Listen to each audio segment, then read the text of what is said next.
Greetings, family. What is up? I'm hoping that everything is well with you. If this is not going to be a wake up call for Senegalese people, then they will never wake up from this whole Diomaye situation and how the government is messed up.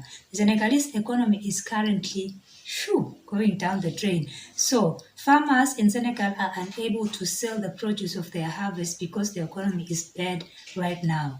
Meanwhile, in Burkina Faso, the government is encouraging farmers to produce more and to not worry about selling because the state buys everything and stockpiles it for the lean season, which is the time of the year when food reserves are lowest, generally between the last harvest and the new one, then resells it at an affordable price to the people instead of importing more food. Right now, what we are seeing in Senegal, a lot of farm produce full in shelves, as you can see in the video. Farmers are unable to sell. Farmers are just wondering, where do we take all of this? Instead of the government helping its farmers, empowering its young and old and middle-aged farmers to say, you know what, bring all your produce. Let us save it for the dry season because it's not going to be always like this. And what will happen then, we'll sell it back to you guys and the rest of the population when nobody now has anything, to eat.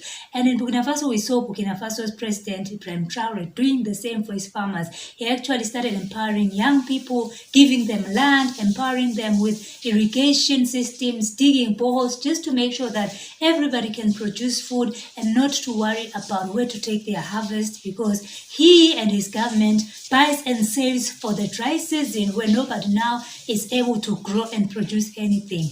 This also helps the government to subsidize the cost of food. And we are seeing in other countries, for example, in East Africa, there's a president who's been bragging that the price of maize meal, which a lot of East Africans use to cook their ugali, has been lowered. The price has been lowered. And he's telling the people to celebrate because, the government is doing a lot. It's been lowering prices of food. When actually the government should be buying produce from farmers, saving or even value adding just to make sure that there's more profits. They can save the food for a longer time, because once you value add, it's even easier to preserve some of these foods that we grow. For example, in Burkina Faso, they started a tomato processing plant just to save farmers from getting losses from growing their tomatoes, which in most cases used to rot after everybody has it in the market. You cannot sell it to anybody else. Mangoes, same thing. Ibrahim Traore did the same thing, empowered his people. They are creating mango juice, preserving their mangoes in so many different ways. In Senegal, farmers are suffering and they are crying out to who? To my doesn't.